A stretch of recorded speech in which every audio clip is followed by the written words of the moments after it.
The sound of my son's voice hit me before I even saw him.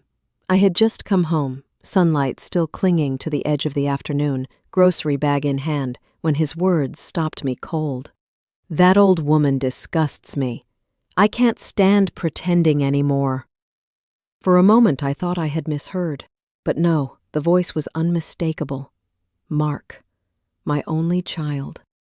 My heart lurched and the bag slipped from my fingers, apples rolling across the floor. I froze in the hallway, my breath caught between disbelief and denial. Then came Rachel's voice, low and smooth, agreeing with him. My daughter-in-law. The woman I had opened my heart and home to. I pressed myself against the wall, every word slicing deeper than the last. My presence in their house, my house, wasn't love or gratitude anymore. It was resentment. I backed away, careful not to make a sound, and climbed the stairs with legs that felt like stone. Upstairs, the air was still, the afternoon light thin and indifferent. I sat on my bed, trembling, and stared at the framed photo of Mark as a child, toothless grin, his little arms looped around my neck. How many times had I promised him that no matter what happened, I'd always be there for him?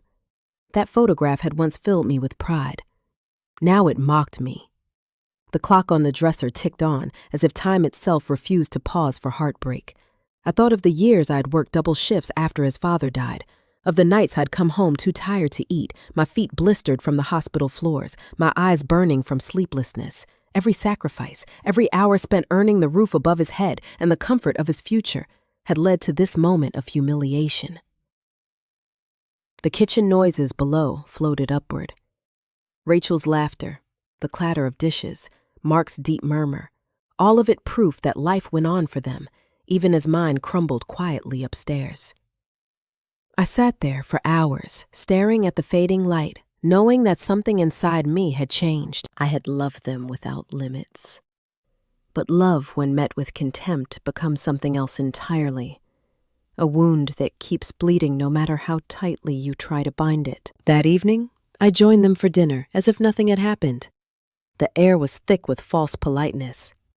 Rachel smiled too brightly, offering me a plate of casserole while glancing at Mark for approval. Mark chewed in silence, his eyes never meeting mine.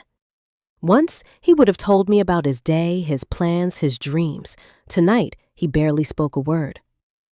Across from me, Ethan, my teenage grandson, was lost in his phone, while Lily leaned forward to ask for money for a school trip, her tone curt, without even a please. I handed her the bills without comment. No one noticed the way my hand trembled. I felt like a stranger, sitting at my own table, invisible among the people I had fed, clothed, and loved. When dinner ended, I cleared my plate quietly. Not a single thank you was spoken. As I climbed the stairs that night, I understood the truth I had been avoiding for months. Love had left this house long ago. Only habit remained, and even that was wearing thin. The following day brought no relief. The rhythm of life continued. Morning coffee, the smell of toast, the sound of children rushing off to school, but the silence between us had grown wider, colder.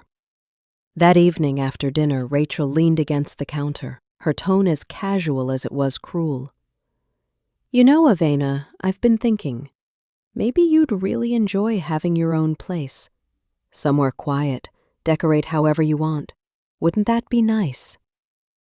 My hand froze mid-rinse over the sink. Before I could respond, Mark added from the living room, She's right, Mom. You've done enough for us. Maybe it's time you had some space to yourself, somewhere peaceful. Their voices were syrup sweet, but the message was poison. They wanted me gone.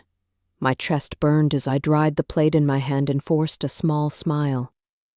My own place, I echoed. How thoughtful. Rachel returned to wiping the counter, avoiding my gaze.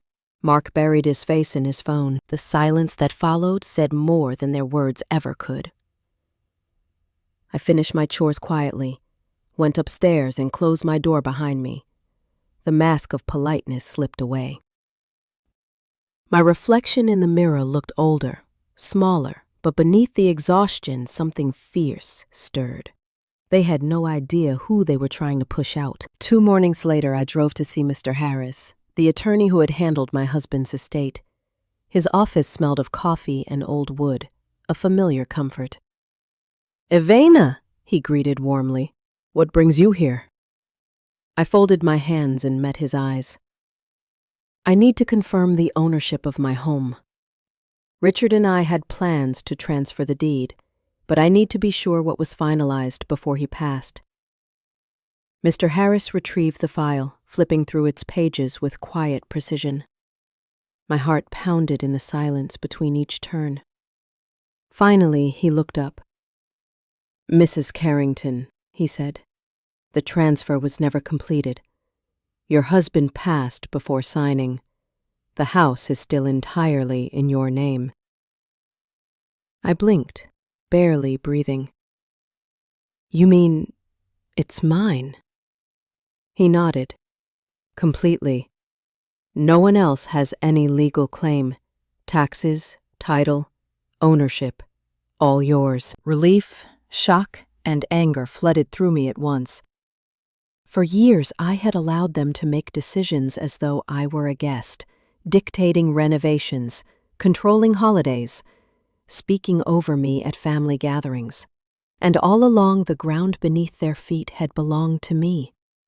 I left Mr. Harris's office with the deed in my purse and a new resolve burning in my chest. By the time I reached home, the papers felt heavier than gold. I locked my bedroom door, spread them across the bed, and traced my name with my fingertip. For the first time in years, I felt a flicker of control returning to my life. They thought they could discard me, but they were living in my house, and that truth would soon become impossible to ignore. The morning after my visit to Mr. Harris, I woke before sunrise. The air was cool and still, the kind that clings to silence before the world stirs awake. I sat at the kitchen table, coffee warming my hands, and decided that from that moment forward, I would no longer live like a ghost in my own home. For years, I had been their silent caretaker, washing their dishes, folding their laundry, picking up after their children while they treated me as an inconvenience. It had been my way of keeping peace, of earning affection that never truly came. But peace without respect is just submission, and I was done. That morning, I did nothing. No breakfast for the kids, no laundry, no cleaning, no grocery lists. I simply sat, sipping coffee, watching the light creep across the walls. By noon, the kitchen counters were a mess. Cereal bowls stacked high, crumbs scattered across the table. Rachel came downstairs first, still in her robe, irritation already sharpening her voice. "Evena, are you planning to start the laundry today?" "I've got uniforms that need to be washed." I looked up from my newspaper, my tone calm. "Oh, I thought you wanted me to focus on my independence." "I'm just practicing." Her mouth fell open, but before she could respond, Mark entered, already frowning. "Don't be petty, Mom. The house is chaos. The kids need order." I folded the paper slowly. "Then it sounds like you both have work to do." By the third day, the house was in shambles. The laundry baskets overflowed, the living room smelled faintly of takeout, and the trash cans sagged with pizza boxes and paper cups. Ethan muttered under his breath about missing clean clothes, while Lily complained about eating cereal for dinner again. Rachel's polished composure began to crack. She snapped at Mark, and he snapped back. I said nothing. For the first time in years, I felt strangely light. Every unwashed plate, every unanswered request was a quiet declaration that I existed beyond their convenience. They were beginning to feel what my absence would truly mean. On the fourth evening, I sat on the porch watching the sunset paint the Dallas sky in shades of gold and violet. The door creaked open behind me. Mark stepped out, his hands shoved deep in his pockets, eyes darting between me and the ground. "Mom," he began softly, "I know things have been tense lately. We've been stressed. Don't take it personally." His tone was rehearsed, apologetic but hollow. Still, I wanted to believe him. For a moment, I saw the boy who used to hug me after soccer games, who once promised he'd always take care of me. "Stress makes us say things we don't mean," I said quietly, testing his sincerity. He smiled faintly, relieved. "Exactly. Let's just move forward, okay?" I nodded, pretending to accept it, but deep down, I knew better. His words were an act of damage control, not remorse. That night, I passed their bedroom door on my way upstairs and heard Rachel's voice through the thin walls. Her laughter was sharp and cruel. "She'll have to leave sooner or later. Mark's too soft to do it, but I'm not." My breath caught. The fragile hope I had been nursing cracked clean in two. My son had apologized with one breath, while his wife plotted my removal with the next. I stood frozen in the hallway, the darkness pressing against me like a witness. "She's just waiting for an excuse," Rachel continued. "And when she finally snaps, I'll make sure it's her idea to leave." I turned away before I could hear more. The ache that had lived quietly in my chest all these months hardened into something else. Resolve. By morning, my decision was made. I called Mr. Harris and asked for a referral to a realtor. Within hours, I was sitting across from Ms. Jennings, a sharp-eyed woman in her 50s with an air of brisk efficiency. She toured the house with me, clipboard in hand, her heels clicking on the hardwood floors I had once polished every weekend. "This is a lovely property," she said, assessing the space. "Homes in this neighborhood move fast. You'll have buyers within days." I nodded, glancing at the staircase where Mark's height had once been marked in pencil when he was a boy. The memory no longer softened me. It only reminded me of everything I had given, and how little it had meant. Within a week, there were 3 strong offers. One came from a young couple with 2 children. They wrote me a letter about wanting a safe home to raise their family in, how they'd fallen in love with the porch and the way the light hit the living room windows. Their words touched something gentle inside me. But it was the cash offer with a closing date just 2 weeks away that I accepted. I packed methodically over the next days, sorting through decades of belongings. Each box felt like a small liberation. The wedding china I had once saved for Rachel, now wrapped in paper and labeled for charity. The photo albums I would keep. The rest could stay behind with the ghosts of what this house had become. When I went to sign the papers, Miss Jennings handed me the pen with a smile. "Congratulations, Mrs. Carrington. You'll have the funds transferred within 48 hours. My hand trembled slightly as I signed my name. Each stroke of ink was another chain snapping loose. When I finished, I exhaled deeply, the weight of years lifting from my chest. "Thank you," I said, and meant it. That night I returned home with the contract tucked neatly into my purse, my heart beating steady and strong. They had no idea what was coming. And for the first time in a very long while, I felt powerful again. The smell of roasted chicken filled the dining room that evening, but I barely tasted a thing. My mind was already on the papers folded neatly inside my purse. The signed contract, the sale finalized, the clock quietly ticking toward the day this house would no longer belong to me, or rather, no longer belong to them. I sat at the head of the table, my usual seat, and watched my family go through their motions. Rachel complaining about her workload, Mark checking emails between bites, Ethan scrolling through his phone, and little Lily swinging her feet, asking for dessert before finishing her plate. I let the moment stretch, as if memorizing every detail of this small, oblivious scene. Then I set my fork down. "I have something to tell you," I said, my voice calm but clear. 4 heads turned. I sold this house today. The new owners take possession in 2 weeks. For a moment, there was only silence. The kind that hums before thunder strikes. Mark's chair screeched against the floor as he stood. "What are you talking about?" His voice cracked in disbelief. "You can't just sell it. This is our home." Rachel's face flushed, her hands tightening around her napkin. "That's ridiculous," she snapped. "You can't sell something that doesn't belong to you." I reached into my purse and pulled out the folder, sliding it across the table. "Actually," I said softly, "it's been mine all along." The deed lay open between us, my name printed neatly where theirs had never been. Mark stared down at it, his face paling, then reddening. Rachel blinked rapidly, her jaw tightening as if words failed her. Mark's voice rose, half fury, half desperation. "You can't do this! You can't just throw us out!" I met his eyes and held them.